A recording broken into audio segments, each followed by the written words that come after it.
भैया ये दिव्य तप, भगवत दर्शन की व्याकुलता अशुद्ध अंतःकरण में उत्पन्न नहीं होती है, और अंतःकरण की शुद्धि के कुछ साधन ऐसे हैं जो हमें अवश्य करने चाहिए। सबसे पहला साधन है आहार शुद्धि। जो वस्तु भगवान को भोग नहीं लग सकती है उस वस्तु को हम आहार के रूप में न लें, गव्य पदार्थ ही आहार के रूप में लें। केवल ये आहार शुद्ध नहीं, आंख नाक कान इनसे भी पवित्र आहार लें। जो देखने योग्य हो वो देखें, जो सुनने, ये भी तो आहार है, हम पवित्र आहार लें। फिर नित्य भगवत भागवत चरित्रों का श्रवण, ये दूसरा साधन है।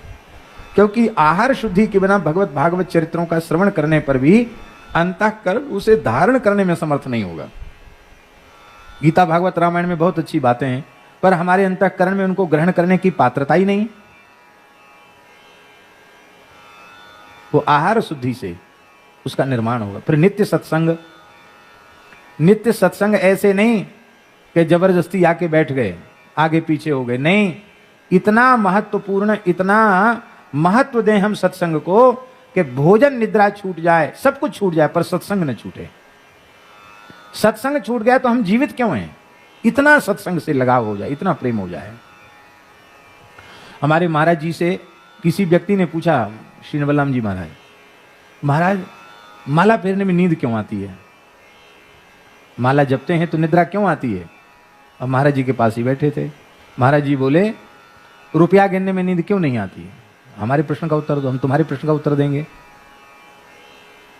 हम तुम्हारे प्रश्न का उत्तर जरूर देंगे, पर तुम हमारे प्रश्न का उत्तर दो कि रुपया गिनने में नींद क्यों नहीं आती है? अरे कागज के टुकड़े ही तो हैं, पर उनको तुमने इतना अधिक महत्व दे रखा है कि किसी से लेना है तो कम ना आ जाए, और किसी को देना है तो ज्यादा ना चला जाए। तो एक एक बार नहीं, दो दो बार घिसते हैं उसको, इसमें से शायद एक आध कोई निकल जावे ज्यादा।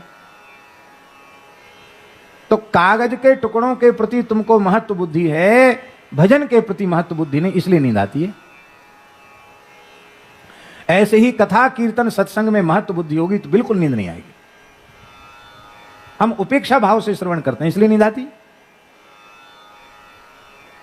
अब जितनी देर हमें नींद का झपका आ गया, और वही वाक्य यदि हमारे जीवन की दिशा को सर्वथा मोड़ने वाला हुआ तो कितना बड़ा घाटा हुआ।